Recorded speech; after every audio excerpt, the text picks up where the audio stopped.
Good evening छात्रों, मैं आपका व्यवसाय शिक्षक। और कक्षा 12 की किताब से भी मैंने सोचा कि आज ही कवर कर दिया जाए 24-25 के लिए आपका। तो इसमें देखिए, तरंगों का अध्यारोपण में विवर्तन और ध्वनि तरंगों का विस्पंद, अप्रगामी तरंग और डॉपलर प्रभाव, यही करीब 3-2-5 चैप्टर हैं। और इन 5 चैप्टर को हम कोशिश करेंगे कि इस वीडियो में 3 चैप्टर तक अध्यारोपण और तरंगों का विवर्तन क्या होता है, इसकी शर्तें क्या होती हैं, बड़ा अच्छा सवाल आता है इससे। और ध्वनि का विस्पंद क्या होता है, विस्पंद और विवर्तन में अंतर क्या होता है, अध्यारोपण क्या होता है। तो ये 3 को एक वीडियो में कवर करने की कोशिश करेंगे। और थोड़ा लंबा हो सकता है, लेकिन अगर आप ध्यान से सुनेंगे कान में भी लगा के, तो पेपर में पढ़ रहा हूँ किताब जो है आपको समझ में आ जाएगा। और इसमें क्वेश्चन छोटे, जैसे तरंगों का अध्यारोपण का सिद्धांत क्या है, तो इसको बहुत आसानी से अगर आप समझें तो आप बैंड बाजा देखे होंगे बजते हुए। तो उसमें कोई बांसुरी बजा रहा है, कोई कुछ बजा रहा है, कोई ढोलक बजा रहा है, तो हर चीज़ से तरंग निकल रही हैं। तो एक ही माध्यम में निकल रही हैं और वो अलग अलग हैं, वो अलग अलग आपको सुनाई देती हैं। तो वो इसी को एक तरह से आप कहिए तरंगों का अध्यारोपण। और अगर आप आइए इसको इस तरह से कहिए, तो जब दो या दो से अधिक प्रगामी तरंग किसी माध्यम में एक साथ, जैसे बैंड बाजा मैंने आपको दिया, परंतु एक दूसरे की गति को वो प्रभावित किए बिना, ढोलक कस के बज रही, कस के बजेगी। जब दो तरंगे किसी माध्यम में चलती हैं तो माध्यम के प्रत्येक कण का विस्थापन दोनों के अलग अलग विस्थापनों के सदिश योग के दोनों के अलग अलग सदिश योग के बराबर होता है। आप चाहें तो स्क्रीनशॉट ले सकते हैं। और इसी को हम अध्यारोपण का सिद्धांत कहते हैं।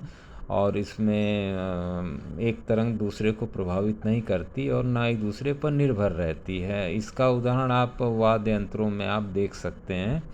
और विभिन्न वाद्य यंत्रों की ध्वनि को अलग अलग पहचान भी सकते हैं। और रेडियो स्टेशन पे भी आप जो कार्यक्रम प्रसारित होते हैं वो आपका अलग अलग रहते हैं। आप देखते होंगे अपना, आप उसका डायल सुई घुमाएंगे तो अलग अलग स्टेशन का पकड़ेगा। तो तरंगे अलग अलग होती हैं, एक दूसरे पर निर्भर नहीं करती। यह सिद्धांत सभी प्रकार की तरंगों पर, जैसे यांत्रिक, ध्वनि, विद्युत चुंबकीय, प्रकाश तरंग के लिए एकदम सही है। लेकिन शर्त यह है कि इसका आयाम अधिक ना हो। बहुत अधिक होगा तो वहाँ ये काम नहीं करेगा। इसलिए जैसे कि लेजर और प्रघाती तरंग, ये 1 नंबर का सवाल हुआ। लेजर और प्रघाती तरंग में आपका अध्यारोपण का सिद्धांत काम नहीं करेगा। और ये 3 प्रकार के होते हैं और यही 3 चैप्टर भी हैं आपके।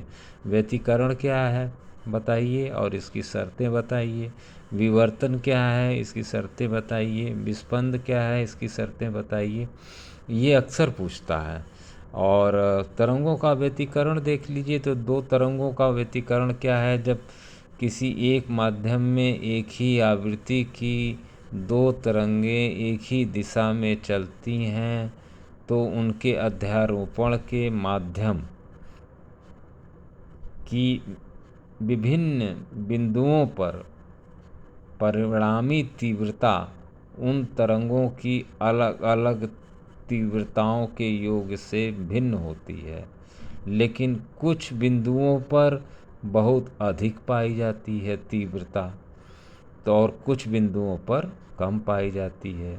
अगर 2 तरंगे चल रही हैं एक ही आवृत्ति की और एक ही दिशा में, तो ऐसा होता है। तो इसी को हम तरंग का व्यतिकरण कहते हैं। तो जहाँ पर अधिक होता है उसको संपोषी व्यतिकरण कहते हैं, और जहाँ कम होता है व्यतिकरण उसे हम विनाशी व्यतिकरण कहते हैं। तो आप इस चीज़ को हमेशा याद रखिएगा तरंगों का व्यतिकरण क्या होता है। संपोषी व्यतिकरण जहाँ तीव्रता अधिक और कम जहाँ उसको विनाशी। तो इस तरह से आप इसको बता सकते हैं व्यतिकरण क्या है। और शर्तों के लिए आप इनके देखें तो दो तरंगों के बीच कालांतर शून्य होना चाहिए और दो तरंगों के बीच पथांतर भी शून्य होना चाहिए। तो कालांतर और पथांतर शून्य होना चाहिए संतोषी व्यतिकरण के लिए। अब आगे आते बढ़ते हैं, हम देखें इसमें विनाशी व्यतिकरण के लिए भी आपसे पूछता है। तो दो तरंगों के बीच पथांतर अर्ध तरंग दैर्घ्य का विषम गुणक होना चाहिए। आप स्क्रीनशॉट में ले लें। और दो तरंगों के बीच कालांतर पाई का विषम गुणक होना चाहिए, अर्थात तरंगे विपरीत कला में हों। तो ये व्यतिकरण विनाशी व्यतिकरण के लिए शर्त है। ये प्रकाश में भी तरंगों में भी व्यतिकरण पाया जाता है। चूँकि ध्वनि समान तथा आयाम दो प्रकाश तरंगे एक ही प्रकाश स्रोत से अगर उत्पन्न की गई हैं और एक ही दिशा में चल रही हैं तो अलग अलग तीव्रताएं इनका देखेंगे तो उनका अलग अलग योग भिन्न होगा। और कुछ बिंदुओं पर न्यूनतम लगभग अंधेरा होगा और कुछ पर उजाला होगा। तो इस प्रकार यह घटना प्रकाश का तरंगों का व्यतिकरण आप इसे कह देंगे। और इसे आप एक दिखा भी देंगे चित्र बना के कि एक प्रकाश का स्रोत सोर्स यहाँ पर है और दो तरफ से जाते हैं। तो ये आपका एक रेखा बनती है जहाँ पर अंधेरा होता है और एक उजाला होता है। और इसे सर थॉमस यंग ने अपने प्रैक्टिकल किया था 1801 में। और इस प्रैक्टिकल से अदीप पट्टी जो कि ना दिखाई दे और दीप पट्टी जो दिख रही हो, तो इसी को हम यंग का प्रयोग भी कहते हैं। और प्रकाश तरंग का व्यतिकरण समझाने के लिए आप ये चित्र के साथ इसको लिख सकते हैं। तो ये आपका जो है इसका स्क्रीनशॉट भी आप चाहें तो ले लें। मैं हर जगह रुकता चलूँगा, आपको थोड़ा थोड़ा जो आप मिल जाए आप आवाज़ सुनते रहें। और उसके बाद फ्रिंज क्या होता है, तो फ्रिंज जो है आपका, अगर यंग ने साहब ने जो दीप सोर्स लिया लाइट का, तो किन्हीं दो क्रमागत दीप्त मतलब जो हाँ जो जल रहे हैं या अदीप्त हों जाए अंधेरा वाला, तो उनके बीच की दूरी को हम फ्रिंज की चौड़ाई कहते हैं। फ्रिंज की चौड़ाई के लिए व्यंजक को हम W से दिखाते हैं और इसका सूत्र जो है W बराबर कैपिटल D लैम्डा बटा स्मॉल d होता है। और ये फ्रिंज की चौड़ाई आप इस तरह से दिखा भी सकते हैं चित्र बना के। तो पूछ लेता है फ्रिंज की चौड़ाई क्या है, इसका व्यंजक बताइए, और ये आप दे सकते हैं उत्तर। उसके बाद प्रकाश में व्यतिकरण की शर्तें क्या होनी चाहिए, दोनों प्रकाश स्रोत कलाबद्ध होने चाहिए साहब प्रकाश के लिए व्यतिकरण। और उसके बाद जो है दोनों स्रोतों से तरंगों की आवृत्ति अथवा तरंग दैर्घ्य बराबर नहीं होने चाहिए, ये भी है। एक ही दिशा में दोनों तरंगों को चलना चाहिए। और ये सब इसकी शर्तें हैं प्रकाश की। तो दो चार शर्तें पूछता है जिसे आप याद रख सकते हैं कि जैसे कि कलाबद्ध हों और एक ही दिशा में चलें और आवृत्ति और तरंग दैर्घ्य बराबर ना हो और आयाम बराबर अथवा लगभग बराबर होने चाहिए दोनों तरंगों के। तो ये सब तीन चार लिख सकते हैं आप प्रकाश तरंगों के व्यतिकरण की शर्तें। अब आते हैं हम दूसरे चैप्टर में, अगर देखें छोटा सा चैप्टर है और इस चैप्टर को भी अगर आप उठा लें इसकी थ्योरी को, तो इसमें एक क्वेश्चन बनता है तरंगों के विवर्तन से आप क्या समझते हैं। और इसके लिए शर्त बता दीजिए, प्रकाश में भी होता है कि नहीं होता है ये बताना है आपको। तो परिभाषा बहुत साधारण सी है कि अगर हम कोई भी प्रकाश अगर आप किसी भी सूक्ष्म छिद्र से आप गुजारेंगे, आप मतलब गुजरता है प्रकाश, तो वो आंशिक रूप से किनारे पर मुड़ जाता है, थोड़ा सा आप ध्यान देंगे तो उसी को हम प्रकाश का विवर्तन कहते हैं। बहुत आसान भाषा में इसका परिभाषा है। और यही चीज़ प्रकाश में भी होती है। उसी अवरोधक कह लीजिए, मान लीजिए आपने एक दफ्ती लगाया और यहाँ पे अगर आपने यहाँ पे सोर्स बनाया लाइट का, तो यहाँ पे मुड़ जाता। आगे हम आपको दिखाते हैं। तो प्रकाश का विवर्तन भी वही चीज़ कहता है। अवरोधक अथवा द्वारक के किनारे प्रकाश के मुड़ने की यह घटना प्रकाश का विवर्तन कहलाती है। तो मतलब जब भी प्रकाश सोर्स से चलेगा तो वो मुड़ेगा, अपने बीच में कोई अवरोध अगर आ जाएगा तो ये अवरोध से इधर उधर हो जाएगा। तो इसी घटना को हम विवर्तन कहते हैं। और इसको दो वर्ग में बांट लेते हैं, एक फ्रेजनल विवर्तन और ये फ्रॉनहोफर विवर्तन। ये आपका दो भागों में इसको विभाजित किया गया है। दोनों वैज्ञानिक का नाम है। आगे अगर हम बढ़ें तो इसके अंदर आपको एक इम्पॉर्टेंट चीज़ और मिलेगी। अक्सर पूछता है व्यतिकरण और विवर्तन में अंतर बता दीजिए। तो व्यतिकरण देखिए, आप जान ही रहे हैं कि व्यतिकरण में जो है दो तरंगाग्र के अध्यारोपण का परिणाम है व्यतिकरण, और विवर्तन में द्वितीयक तरंगिकाओं के अध्यारोपण का परिणाम है हाइगेंस साहब का। तो ये याद रखिए, द्वितीयक तरंगों का अध्यारोपण का परिणाम विवर्तन है, और व्यतिकरण जो है दो तरंगाग्रों के बीच का परिणाम है, अध्यारोपण का परिणाम है। और व्यतिकरण अदित फ्रिंज की तीव्रता शून्य अथवा बहुत कम होती है व्यतिकरण में, अदित फ्रिंज की, और इसमें शून्य नहीं होती है विवर्तन में। और व्यतिकरण में जो है ठीक शून्य अथवा बहुत कम, पूरा अंधकार, अदित फ्रिंज जो है आपका ये अंधेरा हो जाता है, शून्य हो जाता है तीव्रता इस पर, और जबकि विवर्तन में ऐसा नहीं होता है। व्यतिकरण में सभी दीप्त फ्रिंजों की तीव्रता समान होती है व्यतिकरण अगर होगा, लेकिन विवर्तन होगा तो फैलता जाएगा, वो आगे बढ़ता जाएगा, तो धीरे धीरे उसकी फ्रिंजों की तीव्रता लगभग घटती जाएगी। तो ये आप अंतर बता सकते हैं। और उसके बाद एक एक नंबर का सवाल अगर आप देखें तो किसी अवरोध से प्रकाश का मुड़ना क्या कहलाता है? विवर्तन कहलाता है। तो इस तरह के छोटे छोटे सवाल आपको प्रकाश में विवर्तन का होना प्रकाश की तरंग पुष्टि करता है, तरंग प्रकृति की, हाँ, तरंग के नेचर को बताता है। प्रकाश में विवर्तन हो रहा है तो इसका मतलब कि प्रकाश में भी तरंग है। प्रकाश क्या है? तरंग है। विवर्तन तरंग गति का एक लक्षण है, बिल्कुल सही। और इसी तरह से आप विस्पंद को समझ लीजिए। विस्पंद क्या है भैया? तो विस्पंद जो है जब कभी दो लगभग बराबर आवृत्ति की ध्वनि तरंग अगर बराबर आवृत्ति की उत्पन्न करें तो उनके जो अध्यारोपण से परिणामी ध्वनि प्राप्त होगी, उसकी तीव्रता एक स्थान पर एक समय के साथ बारी बारी से घटेगी और बढ़ेगी। तो ध्वनि के तीव्रता के इस घटाव और उतराव को हम विस्पंद कहेंगे। तो लगभग बराबर आवृत्ति की ध्वनि तरंगें हों अगर और एक साथ उत्पन्न की जाती हों और उनके अध्यारोपण से परिणामी तीव्रता, जो परिणामी जो ध्वनि आपको सुनाई दे रही है, उसकी तीव्रता एक स्थान पर समय के साथ बारी बारी से घटती और बढ़ती है। तो ध्वनि की तीव्रता के इस चढ़ाव उतराव को हम विस्पंद कहते हैं।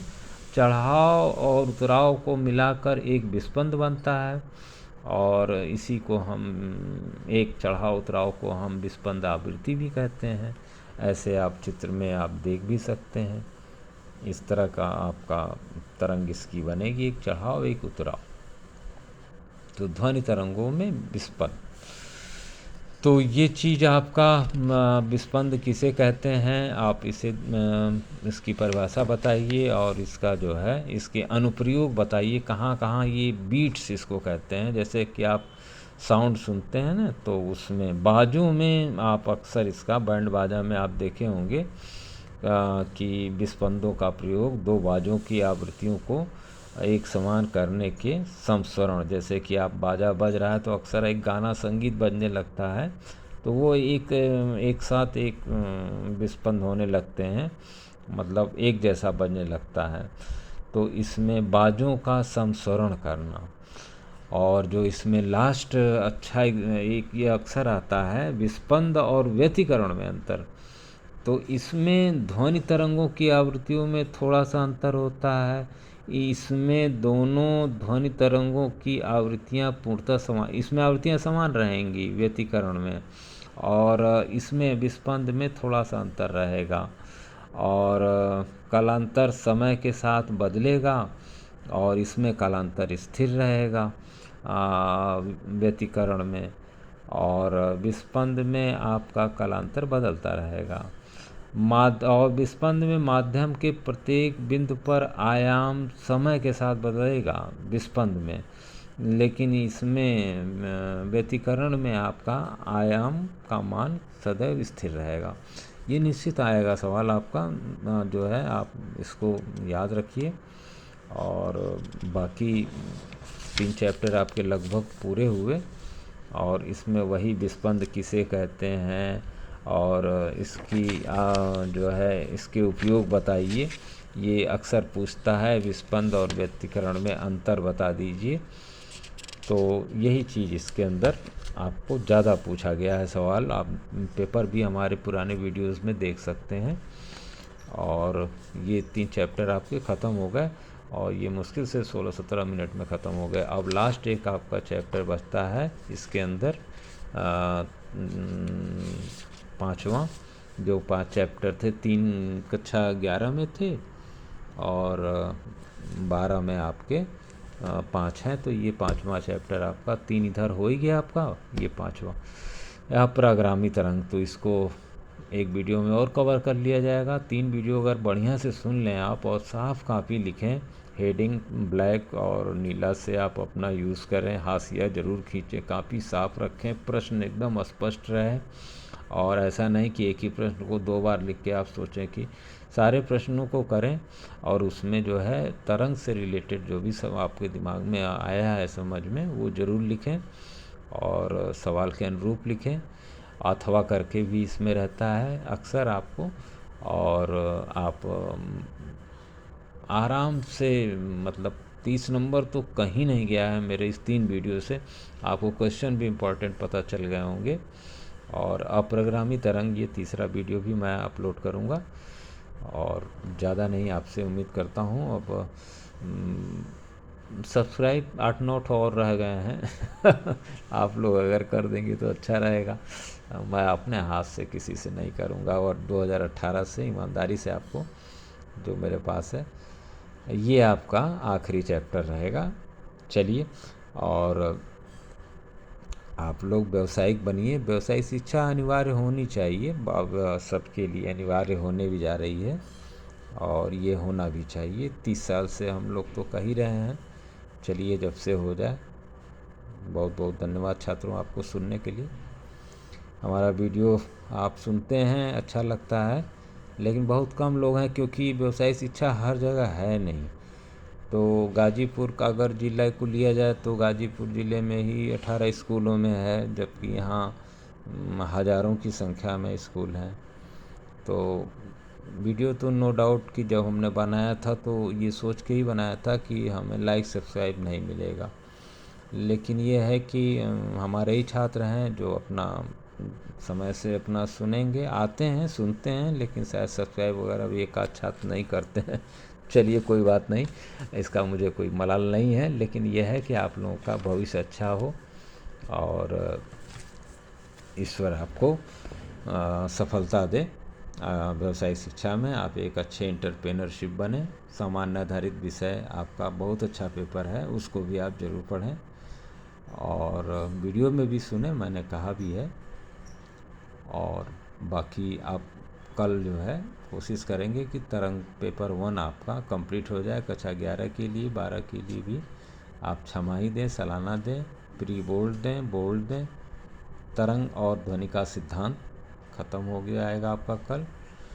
उसके बाद दूसरा चैप्टर उठाएंगे हम लोग, विद्युत और चुंबक। इसको भी कम से कम वीडियो में कंप्लीट करने की कोशिश करेंगे, जिससे कि एक गाइडलाइन मिल जाए हमको, और कहीं का भी बच्चा हो जो कमेंट कर रहा है वो अपना उत्तर पा जाएगा।